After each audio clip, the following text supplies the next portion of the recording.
Good morning, ladies and gentlemen, dear colleagues and friends. I would like, first of all, to thank the organizing committee and, of course, my strong friend and collaborator, Ilya Stambler, to be here today.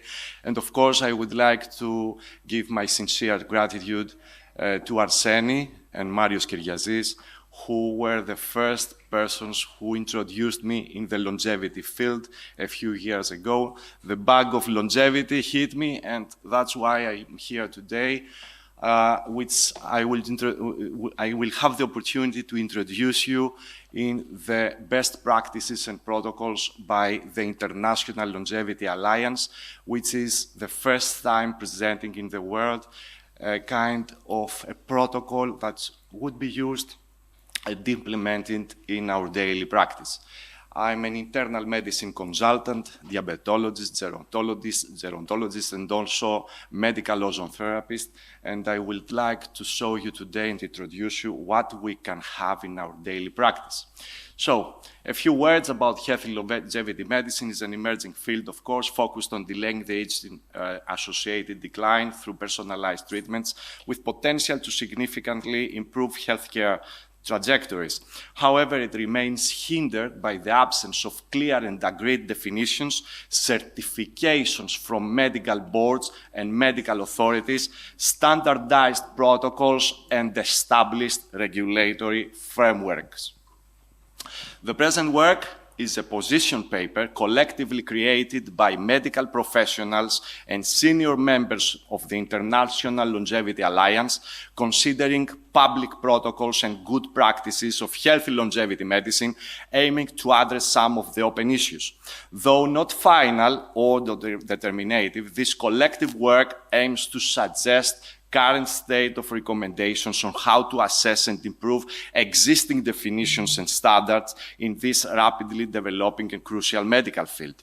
There is growing recognition that degenerative aging, broadly understood as the physical degeneration associated with chronological aging, represents the main challenge for global health, as pathological aging is arguably the main risk factor or underlying cause of all major chronic, disabling, and life-threatening diseases. To develop effective interventions to prevent and treat degenerative aging processes and related diseases, and to extend healthy longevity, much fundamental clinical research is still required to establish theoretical visibility of proposed interventions and test them on model organisms. Such fundamental research has been commonly termed geroscience. Following fundamental research, the next step is to translate the proposed interventions into effective, safe, and accessible medical procedures that can prevent and ameliorate adverse aging processes and related diseases and broadly extend healthy longevity. Such medical interventions have been initially termed as longevity medicine and their providers as longevity clinics and longevity physicians. The standards in such practice are still undefined. Conditions that constitute evidence or good practice for a longevity intervention are equally varied and ill-defined, and there is a clear need to bring more structure into this variety to attempt to develop basic criteria and guidelines. In the absence of theoretical justification, expert opinion can be used operationally as a guiding direction considering developments of good practices, protocols, and evaluation criteria in healthy longevity medicine. This urgent need brought the latest edition of a position paper exploring these topics, collectively created by medical professionals, senior members of the International Longevity Alliance, in which we present some initial discussion for such recommendations. By no means exhaustive, it is intended to establish grounds for further discussion, expansion, and enhancement. Based on the expert opinions of members of the International Longevity Alliance, a global healthy longevity promoting umbrella organization that includes over 70 non-profit organizations and social enterprises working in over 70 countries, including several medical associations, research foundations, and public health groups, we suggest that good practices in healthy longevity medicine should include elements outlined in this position paper.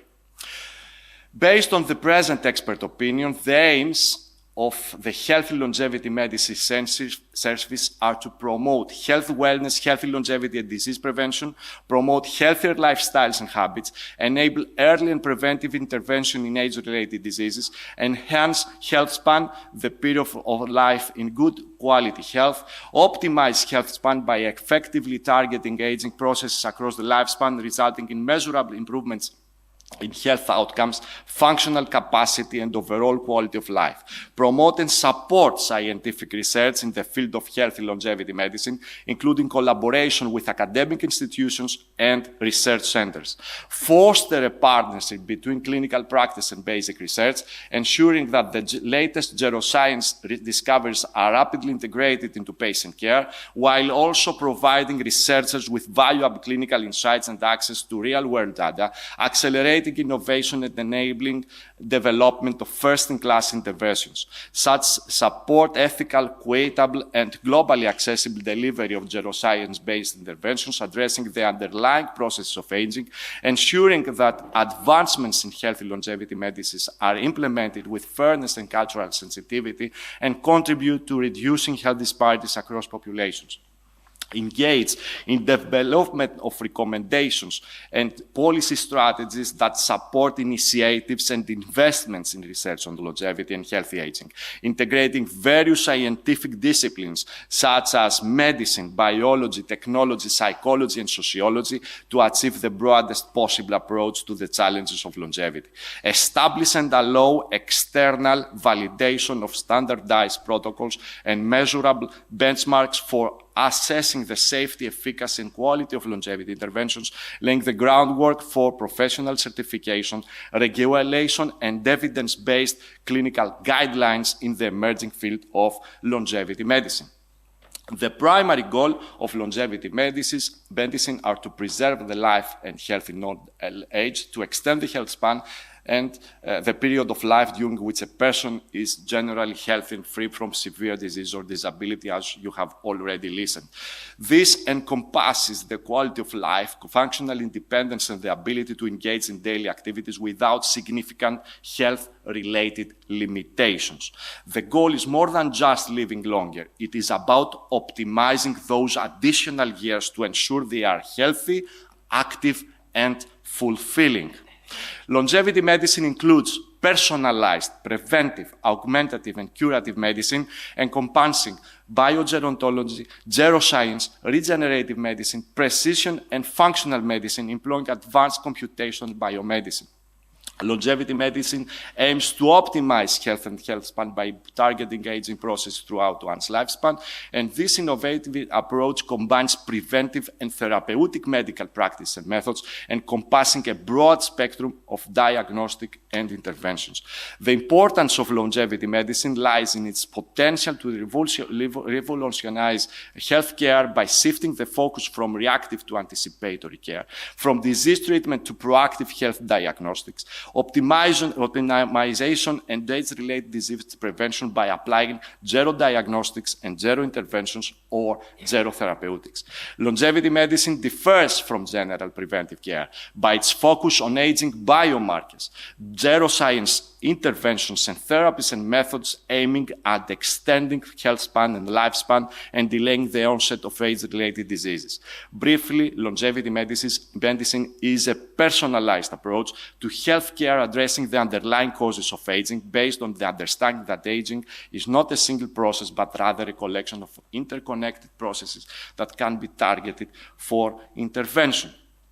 Comprehensive diagnostic images and records could optimally be obtained evaluating the biological age of complex biological organs and systems and other medical data. Available data should be used to create individualized long-term patients programs which take into account the individual's health status, sex, and age. Such data aggregation and approach enhances precision, reduces risk, and accelerates the optimization of longevity strategies. Even though longevity medicine is founded upon research of an extremely complex and in-depth nature, medical practitioners are frequently left uncertain as to the actions they can take for their patients in the present moment. A pragmatic protocol for assessment, examination, and laboratory testing aimed at promoting longevity in primary health care should combine elements from international guidelines in such a field. It is vital to recognize the significance of early detection and risk management as these factors of greater importance than isolated disease screening. Into the field of longevity medicine, the analysis of biomarkers of aging should be utilized, as this had been shown to correlate with and predict aging health trajectory and mortality, and indicates the effectiveness of intervention for the improvement of health and functional capacity for the long term. In this regard, it should be emphasized that currently biomarkers of aging are not standardized, and currently there are no fully consensus-based or axiomatic biomarkers of aging. Many of the putative biomarkers of aging are still of investigatory nature. Examples: molecular biomarkers, physiological biomarkers, digital biomarkers, imaging techniques, and body composition analysis. Biological age is a measure of how well or how poorly a person's body or body parts are functioning in comparison to the chronological age. Biological age scales are considered a more accurate predictor of health status and mortality risk than chronological age itself. Factors influencing biological age include genetics and epigenetics, in part due to lifestyle choices, environmental exposures, and the accumulation of molecular and cellular damage over time. And as the field is evolving, there are many more experimental and commercial biological age tests becoming available, though their accuracy and reliability are still being studied.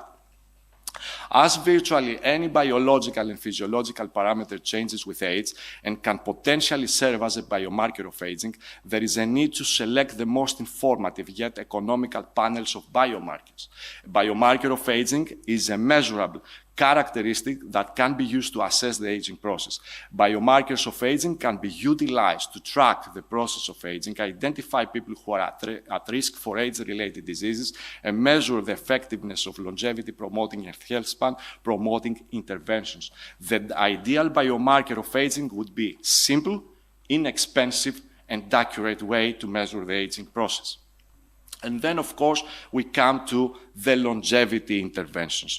Longevity interventions are extending and just emerging. They may utilize personalized lifestyle interventions such as physical, cognitive, anti-stress, exercise, red light therapy or cryotherapy, hyperbaric oxygen chambers, hypoxic training, sauna, increasing health and general well-being, based on the best available evidence of efficacy and safety. The kinds and numbers of interventions and their combinations can be virtually unlimited, including nutritional supplements, social and environmental interventions, lifestyle modification interventions, and so on. These interventions may or may not be effective as a standalone intervention, but they can complement pharmacological interventions to enhance longevity. It should be emphasized that with the current state of knowledge, there are no proven interventions that will guarantee with certainty the extension of longevity or healthy longevity. Designated interventions as longevity interventions is methodologically difficult given the limited evidence, especially for the length term. Some of the longevity medical services already have a strong evidence base and are being implemented. Others are only developing such an evidence base and should emphasize the research status with appropriate informed consent. Of course, many controversies remain and further research is still needed to validate the effectiveness of particular therapies and their personalized regimens. These interventions may include several techniques that can be tailored to meet unique health needs and goals and ensure the best outcomes following accredited up-to-date medical protocols by recognized scientific associations. Such interventions may include neuromodulation, transdermal electrical auricular stimulation, pulsed electromagnetic fields, photobiomodulation, medical oxygen ozone therapy for optimal application in clinical medicine following COT protocols, the hyperbaric oxygen therapy and hypoxic training, the cranial electrical stimulation, transcranial direct current stimulation, repeated transcranial magnetic stimulation, the low lead light treatment, Zero magnetotherapy used also in Asian countries, advanced glycation end products, risk assessment, and therapeutics using aegis breakers used in the European Union, chelation therapy, DROM-set PAT test assessment, very important for oxidative stress and oxidation modulating supplementation, glutathione and NAD testing analysis and personalized therapy, peptides and peptides bioregulators, neurocognitive enhancement and rehabilitation with the neurogym brain training used in Canada, genetic and epigenetic screening and therapeutics, gut microbiome testing, screening, health dashboard analytics, and personalized therapeutics, and of course, various putative geroprotective medications. However, in the manuscript, in the ILA position paper, we do not advocate the use of those or other specific interventions in clinical care, but rather provide examples that are currently proposed by researchers in the scientific literature. It should be noted that under certain evidence-based medical protocols, the medical oxygen ozone therapy, photobiomodulation, and other means, alone or in combination may induce mitohormesis, a term used to define a biological response where the induction of a reduced amount of mitochondrial stress leads to an increment in health and viability within a cell, tissue, or organism. For this reason, such techniques are now approved for the field of regenerative medicine. The identification and description of pathways and molecules implicated in the beneficial effects of mitohormesis will help understand the complex balance between death and survival in the face of mitochondrial damage and will open new fields of therapy aimed at improving health in humans. And why? Because in research and medicine there is continuity. We have discussed in 2005 the adaptive cows by Goblin, and after 20 years we have used this theory with a medical oxygen ozone treatment, which it is involved and refers to what is exactly adaptive house, refers to a state of controlled, complex, and flexible behavior exhibited by healthy biological systems, and it seems that the base of mitohormesis can be used for medical treatment. Longevity medicine is essentially a research-based and research-coupled enterprise. Hence, facilitating medical longevity research is of vital importance. Among the conditions for producing valid, widely applicable, as well as personalizable results in diagnosis and treatment, wide and diverse inclusion of research subjects must be ensured, ideally including all ages, genders, races, and ethnicities, and socioeconomic statuses. The field of longevity medicine seeks to redefine the concept of aging as a treatable condition, thereby shifting the healthcare paradigm from a focus on disease treatment to a more proactive stance that emphasizes prevention and optimization. The objective of this approach is to extend the health span, and continued advancements in comprehensive, non-invasive diagnostics, innovative gene therapies, stem cell therapy, 3D bioprinting of biomaterials and organs, medical nanotechnology, biotechnological and artificial intelligence medical implications are unavoidably accelerating the translational process of the innovative technologies to the clinic. This will position longevity medicine with its proactive and preventive approaches increasingly close to mainstream medicine with accessible longevity treatments for everyone in the future public clinics. The demographic trend of an aging population is a crucial driver for investment in the field. As the global population is aging, there is a growing demand for innovative solutions to address age-related diseases and conditions. There is an increasing recognition of the economic and social benefits of the investment in longevity. Longer lifespan and healthier lives can improve productivity, reduce healthcare costs, and increase economic growth. Additionally, a growing awareness of the social challenges and ethical responsibilities in an aging population has led to a greater focus on developing solutions to improve health span and quality of life in later years. Moreover, the development of medical technologies is accelerating, creating diversified and synergistic opportunities to intervene into aging processes. And the structure of the longevity ecostructure should be versatile and adaptable to keep pace with rapidly developing longevity technologies. So it's not so simple. And why it is an imperative need? Because for the first time in history, the over 50s have overtaken the under 15s, and by 2030, 1 billion people will be over 65. So it's the time to act. Longevity ecosystem aims to transform the science of aging into innovative therapies that brings together academic, clinical, and industry research through clinical trials and public-private partnerships. Longevity clinics have emerged, though, globally in response to increasing demand for personalized preventive health care. Although the concept of proactive aging care is attractive, this remains serious concerns about the scientific and ethical foundations of these clinics. Many operate outside conventional medical systems and lack connections to academic neuroscience. This disconnection allows them to market expensive interventions without sufficient clinical validation, often lacking accuracy or clear clinical value. Without proper guidelines, clients may receive advice that is confusing or not scientifically supported. This can reduce, though, the public trust in the broader field of longevity research. A program may cost from 10,000 to 100,000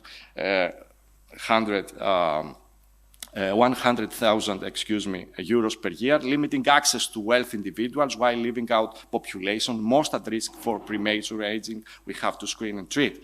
To ensure these clinics contribute positively to health innovation, greater collaboration with academic researchers, adoption of standardized protocols, increased transparency, and work toward regulatory clarity is essential.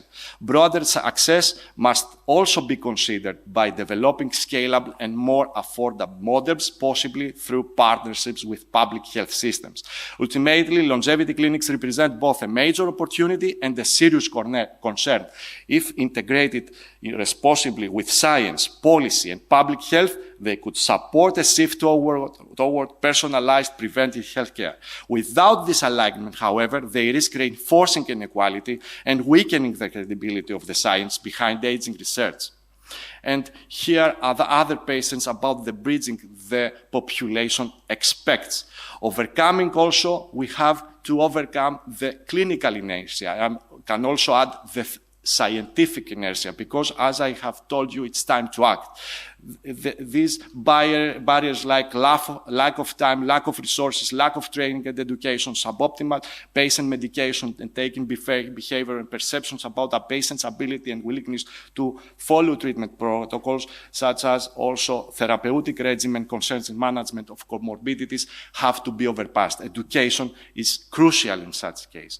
We have also to manage the growing shortage of physicians and especially internists. It's a period we have a really severe shortage of physicians in internal medicine. So maybe education, maybe artificial intelligence will give us also a hand in such a crucial problem. There is a significant and growing shortage of internists driven by factors like an aging population needing more care and the burnout crisis. This shortage is projected to worsen, leading to longer wait times and reduced access to care for patients. Solutions being discussed include expanding residency slots, reforming reimbursement systems, and addressing administrative burdens to improve working conditions, and the retention is very important. Behind these statistics are physicians stretched thin, trying to do right by patients with far too little time. Doctors want to give complex patients the attention they deserve, but in today's system, where appointments often last just minutes, that's nearly impossible. And other papers which have bring in the emergence this problem. In conclusion, the development of the foundational principles of longevity medicine is an imperative need, and their practical implementation is a continuous work in progress and is expected to remain work in progress for years and decades to come.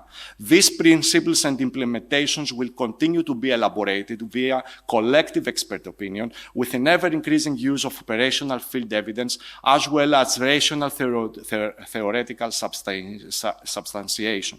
Not only biological and medical premises, but also societal, regulatory, and cultural premises will be further elaborated and require systemic solutions. With an ever-expanding and improving theoretical and practical basis, longevity medicine is expected, even relied on, to provide critical benefits for public and individual health by implementing preventive strategies for aging-related mortality and morbidity, extending the productive and enjoyable period of life. Thus, it is expected, even relied on, to provide not just massive health benefits, but also vast societal and humanitarian benefits in the rapidly aging societies, creating practical solutions for the challenge of aging. It is hoped that the present consultation, the ILA position paper, the ILA best practices and protocols in healthy longevity medicine will contribute to the advancement and accomplishment of these goals. And here is the paper and the book we expect in the next year.